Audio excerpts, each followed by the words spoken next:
A young man has everything he could want: a woman he loves, a new life in Africa, and a baby on the way.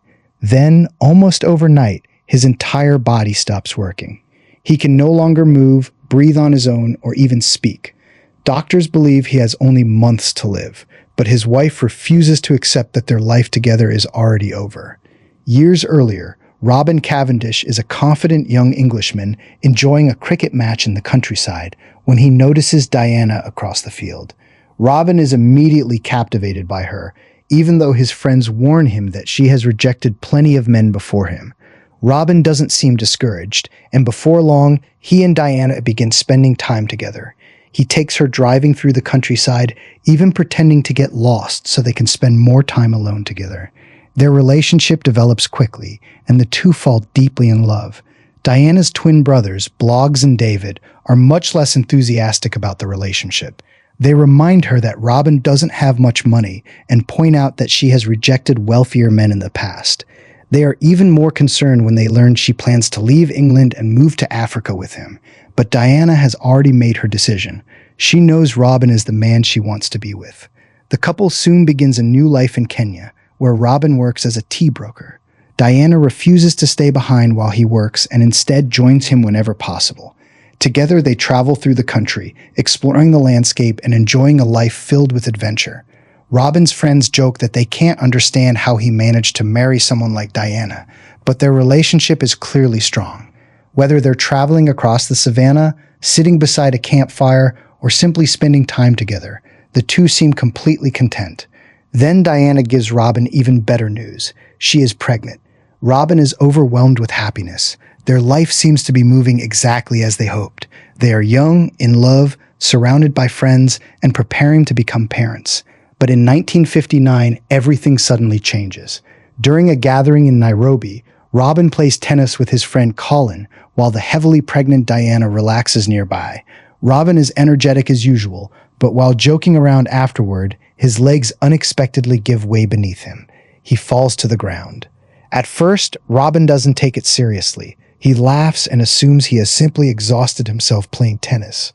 Later, however, he complains that his joints feel unusually sore. That night, his condition becomes much worse. Robin wakes drenched in sweat and struggling to breathe. His limbs feel almost impossible to move. He forces himself out of bed and makes his way through the corridor, barely able to remain standing. He reaches Colin's room and manages to say that something is terribly wrong before collapsing. Robin is rushed to the hospital. Doctors ask him to lift his arms, but he can't. They ask him to move his legs, but nothing happens. Then Robin realizes he can barely breathe. His respiratory muscles begin failing, forcing the doctors to perform an emergency procedure and connect him to a mechanical ventilator that pushes air into his lungs. When Diana arrives, she finds her husband completely motionless in bed, breathing through a tube in his throat. Robin can see her, but he cannot move or speak. The doctors explain that Robin has contracted polio. The virus has severely damaged the nerves controlling his body, leaving him paralyzed from the neck down. Worse still, he can no longer breathe without mechanical assistance. The doctors believe the damage is permanent. When Diana asks how long he might survive, she receives an even more devastating answer. People in Robin's condition normally don't live very long. The machine may keep him alive for some time, but the doctors are talking about months rather than years. People around Diana begin encouraging her to return to England and prepare for life without Robin. She refuses. Diana is still pregnant, and she insists that she will remain with her husband. Soon afterward, she gives birth to their son, Jonathan. She carries the baby into Robin's hospital room and holds him close enough for Robin to see his child. Robin can do nothing except look at the newborn lying beside him. Not long after, the family returns to England. Robin is transported to a specialized hospital where patients with severe paralysis depend on machines to survive. He lies in bed surrounded by mechanical equipment, unable to do almost anything for himself. His physical condition is difficult enough, but emotionally, Robin begins falling apart. He refuses visitors and sinks into depression. When Diana's brothers visit him, Robin struggles to communicate by moving his lips. After several attempts, they finally understand what he is trying to say. Robin wants to die. The brothers reluctantly tell Diana what he said, but she refuses to give up on him. Eventually, Robin regains enough control of his throat to whisper. The doctors explain that this is probably the most improvement they can expect. His paralysis remains, and there is little reason to believe he will regain meaningful movement. When a doctor asks Robin how he feels, Robin makes his feelings perfectly clear. He wishes he were dead. Robin becomes increasingly bitter about his condition. He cannot tolerate looking at Jonathan because seeing his son only reminds him of everything he believes he can no longer be: a father, a husband, or an independent man. At one point, Robin even tries to interfere with the equipment keeping him alive, forcing a nurse to stop him. Diana keeps returning anyway. Robin tells her to leave him in the hospital. He argues that he is completely helpless and believes she is staying only because she feels responsible for him. Diana tells him the truth. She stays because she loves him. Robin says there is no real life left for them, but Diana disagrees. As long as Robin is alive, she believes they must find some way to actually live. So she asks him what he wants. Robin finally gives her an answer. He wants to leave the hospital. Diana immediately begins trying to make it happen. The head doctor, Dr. Entwistle, considers the idea impossible. Robin relies completely on a ventilator. If the machine stops working for even a short time, he could die. No one with Robin's level of paralysis is expected to live outside a hospital. But Diana has been watching the nurses carefully. She has learned how Robin's equipment works and begins training herself to handle his airway care. She also searches for somewhere they can live. Eventually, Diana finds a large country house that needs considerable work. The owner wants far more money than she can afford, so Diana negotiates with him until he agrees to sell it to her for £7,000. Now she has a home. The next challenge is getting Robin into it. Dr. Khan, one of the younger doctors, explains that the ventilator itself is electrical equipment and can technically operate anywhere with a power supply. He warns Diana and Robin that leaving the hospital would still be extremely dangerous. Robin understands, but to him, the choice is simple. He would rather take the risk outside than spend the rest of his life trapped inside the hospital. Diana's brothers help prepare everything, while sympathetic hospital staff transfer Robin onto portable breathing equipment. As they attempt to leave, Dr. Entwistle discovers what is happening. He rushes outside and tries to stop them, insisting that Robin has not been properly discharged. Robin refuses to back down. He makes it clear that he is leaving voluntarily and that the hospital cannot keep him there against his will. Entwistle finally steps aside, but not before warning Robin that he probably won't survive more than 2 weeks. Robin is placed inside the ambulance. Diana sits beside him, manually operating the breathing equipment during the journey. They reach their new home, where family and friends carry Robin inside and connect his ventilator. The machine starts, and Robin looks around the room and smiles. For the first time since becoming paralyzed, he is no longer living inside a hospital. Jonathan is brought to him, and even the family dog jumps onto the bed, turning what could have been a frightening transition into something almost normal. But living at home introduces dangers they never faced inside the hospital. One morning, the dog crawls beneath the furniture and accidentally pulls the ventilator's electrical plug from the wall. The machine instantly stops. Robin cannot inhale. He cannot reach the plug, and he cannot shout for Diana. With no other way to attract attention, he begins clicking his tongue and teeth as loudly as possible. His young son hears the strange noise, but Robin is already beginning to suffocate. Diana finally enters the room and realizes what happened. She sees the unplugged cable and immediately reconnects it. The ventilator starts again, forcing air back into Robin's lungs. After recovering from the terrifying experience, Robin even manages to joke about what happened. The incident makes one problem painfully obvious. Robin may be out of the hospital, but he is still trapped wherever his ventilator can be connected to electricity. That changes when their friend Teddy Hall visits. Teddy is an inventor and professor who studies Robin's equipment and learns that Robin has regained a small amount of movement in his head and neck. An idea begins forming. Teddy returns to his workshop and starts building something completely new. Using a chair, metal framework, mechanical components, a battery, and a compact ventilator, he creates a mobile breathing system. When Teddy reveals the finished chair, Robin's life changes again. Instead of remaining in bed with a machine beside him, Robin can now sit upright while the ventilator operates beneath his seat. Diana wheels him through the doors and outside. For the first time in years, Robin moves through the garden, feeling the sun and fresh air on his face. The man doctors expected to spend his remaining months lying inside a hospital is now traveling around his own property. Robin and Diana decide to take the chair somewhere even more meaningful. They return to the hospital. Patients and nurses stare as Robin enters the ward sitting upright in his new chair. Dr. Khan is amazed, while Patty, Robin's friend from the ward, is delighted to see that Robin survived after all. Dr. Entwistle is far less impressed. He argues that displaying Robin's freedom could give the other patients unrealistic expectations. Robin no longer cares what Entwistle thinks. He leaves the hospital again, this time not as a desperate patient escaping confinement, but as proof that the limits everyone accepted may not be as fixed as they believed. Years pass. By 1965, Robin is still living at home with Diana and Jonathan. Jonathan is now old enough to run around the garden and play on the swing, while his father sits outside in his chair. During the winter holidays, the family gathers together and looks through old photographs from Robin and Diana's earlier life. Jonathan sees pictures from Africa, the place where his parents once traveled freely and where he was born. He becomes fascinated by the stories and asks if they could all go back there together one day. Robin likes the idea. Jonathan confidently tells his father that he would even push Robin's chair across Africa himself. Robin laughs and reminds him that Africa is a very big place.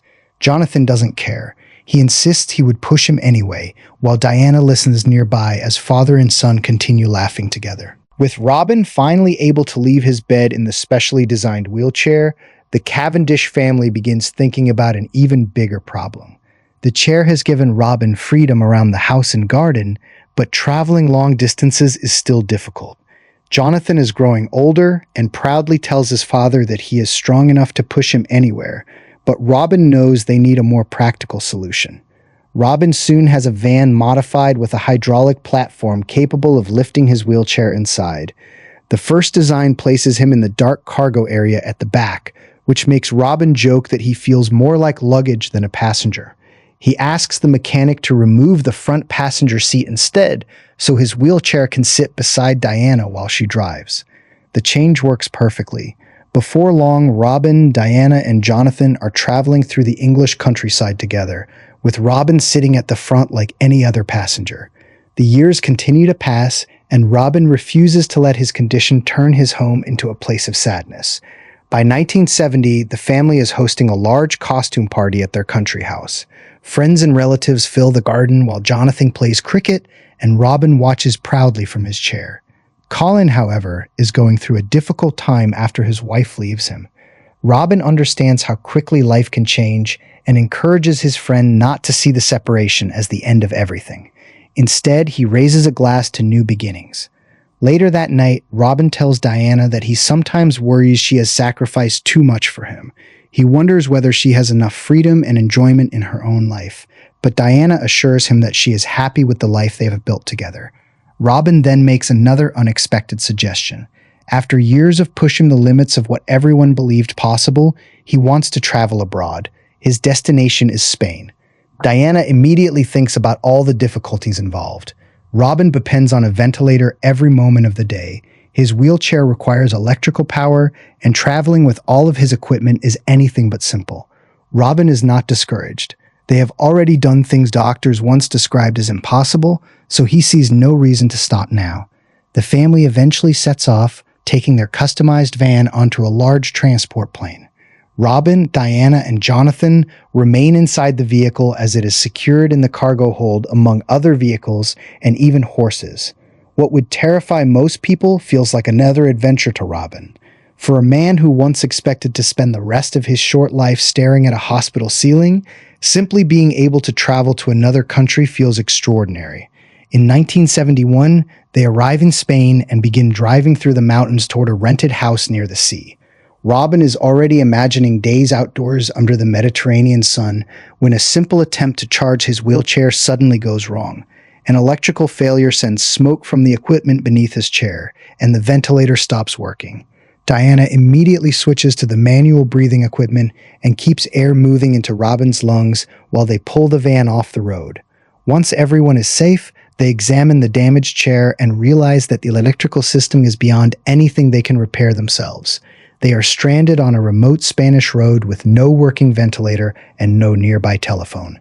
A local driver eventually stops to help them. Since there is a telephone in the nearest town, Diana sends blogs with the man and tells him to contact Teddy Hall in England.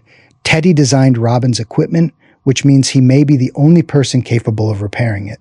Until then, the family has no choice but to wait. Instead of allowing the situation to become miserable, Robin treats it like another unexpected adventure. They buy food and wine, and Jonathan even helps operate his father's manual breathing equipment. When the Spanish driver returns, he brings far more than blogs. His family, neighbors, and a local priest arrive as well. The stranded roadside emergency slowly transforms into a celebration. Food appears, lights are hung around the area, musicians begin playing, and the villagers turn the mountain clearing into an improvised party.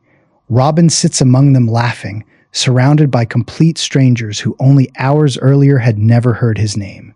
The next morning, Teddy finally arrives expecting a medical disaster and instead discovers Robin in the middle of a Spanish celebration. He jokes that Robin could at least have looked slightly more desperate after forcing him to travel all the way from England. Teddy opens the damaged machinery, repairs the electrical system, and brings the ventilator back to life. But what happened in Spain gives Robin another idea.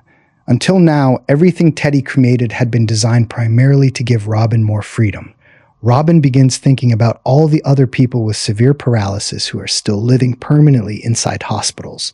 He realizes that the chair should not belong only to him. Back in England, Robin and Teddy begin working with Dr. Clement Aiken to improve the design. Teddy develops a new version with better battery life and a more reliable breathing system. Aiken is amazed by what they have accomplished. Robin has now lived with paralysis for 11 years, despite doctors originally predicting that he would survive only a short time. If the chair works for Robin, it could work for many others. The problem is money. Producing the chairs on a larger scale requires financial support, so Robin and Diana approach the government. They meet Mr. Pickering from the health department and explain how the equipment could allow severely disabled patients to leave institutional wards and live outside hospitals. Pickering refuses to fund the project. He argues that the government has to consider cost and points to the limited life expectancy usually associated with patients in Robin's condition. Robin responds with his usual sharp humor, but the decision remains unchanged. So Robin and Diana look elsewhere. They approach Lady Jane Neville, a wealthy woman they hope will privately support the project. Robin explains that they want to manufacture chairs for other patients like him.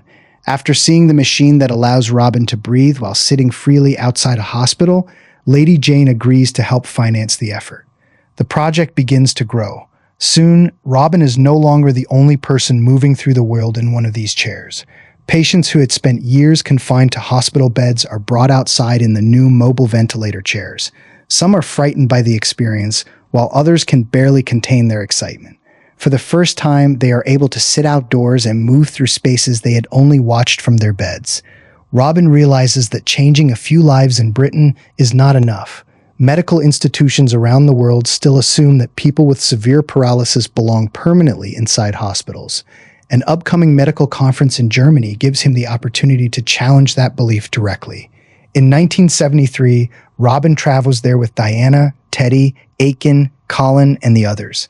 Even ordinary travel shows how poorly the world is designed for someone in Robin's position. At their hotel, his chair cannot fit through the bedroom doorway, so the group simply removes part of the doorframe and pushes him inside. The next day, they visit a German institution caring for severely disabled patients. The hospital director proudly describes the facility as highly advanced, but what Robin's group sees horrifies them. Patients dependent on breathing machines are sealed inside equipment built into the walls, with almost no freedom or connection to the outside world. Then Robin enters the ward in his mobile chair. The staff react with alarm. They believe allowing someone in Robin's condition to move around outside a controlled hospital environment is dangerously irresponsible. Robin sees the situation very differently. To him, the patients around him are not being protected from life. They are being prevented from living it. That disagreement becomes the center of the medical conference. Dr. Aiken stands before an auditorium filled with doctors and officials and points out the obvious contradiction. They are attending a conference about severely disabled people, yet there is not a single severely disabled person among them. Then Robin enters. The room falls silent as he is wheeled onto the stage. Robin asks the doctors to look at him and decide what they see. They can see a completely dependent man whose machine must breathe for him, or they can see someone who escaped the hospital, raised a son, traveled across countries, surrounded himself with friends, and built a meaningful life with his wife.